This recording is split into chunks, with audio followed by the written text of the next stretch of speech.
एक तरफ लूट और विस्तार की भूख और दूसरी तरफ मातृभूमि की रक्षा का अखंड संकल्प। राय पिथौरा की तलवार और गौरी की मक्कारी के बीच छिड़ा वो पहला भीषण युद्ध। राजपूत सैनिक अपनी वीरता और साहस के लिए जाने जाते थे। पृथ्वीराज चौहान की सेना ने सीधी भिड़ंत में अपनी ताकत दिखाई। हाथियों की टक्कर और तलवारबाजी ने दुश्मन को पीछे हटने पर मजबूर कर दिया। राजपूत योद्धा बिना डरे पूरी शक्ति के साथ लड़ते रहे, जिससे गौरी की सेना कमजोर पड़ने लगी। युद्ध के दौरान मोहम्मद गौरी खुद भी गंभीर रूप से घायल हो गया। कहा जाता है कि एक राजपूत योद्धा के भाले के वार से वो बुरी तरह जख्मी हो गया। हालात इतने बिगड़ गए कि उसे युद्ध का मैदान छोड़कर भागना पड़ा। इस तरह पृथ्वीराज चौहान ने तराइन की पहली लड़ाई में शानदार जीत हासिल की।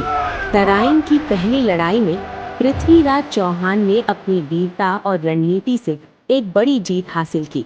उनकी सेना ने दुश्मन को पूरी तरह पराजित कर दिया और युद्ध के मैदान पर अपना अधिकार जमा लिया। ये जीत केवल एक राजा की नहीं, बल्कि पूरे भारत की शान और गौरव की जीत थी। इस जीत की खबर पूरे भारत में फैल गई। हर जगह खुशी का माहौल था। लोग जश्न मना रहे थे और पृथ्वीराज चौहान की वीरता के गीत गा रहे थे। राजपूतों की इस बहादुरी ने पूरे देश में गर्व और आत्मविश्वास की भावना भर दी। लेकिन इतिहास की ये कहानी यहीं खत्म नहीं है।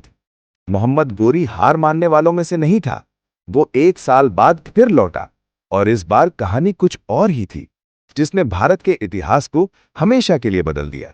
तराइन की पहली लड़ाई हमें ये सिखाती है कि साहस और रणनीति से बड़ी चुनौती भी जीती जा सकती है। पृथ्वीराज की जीत सिर्फ एक युद्ध नहीं, बल्कि हमारे गौरव और वीरता की कहानी है। इतिहास से सीखें और वीर बनिए। हमें फॉलो करना मत भूलना। Thank you.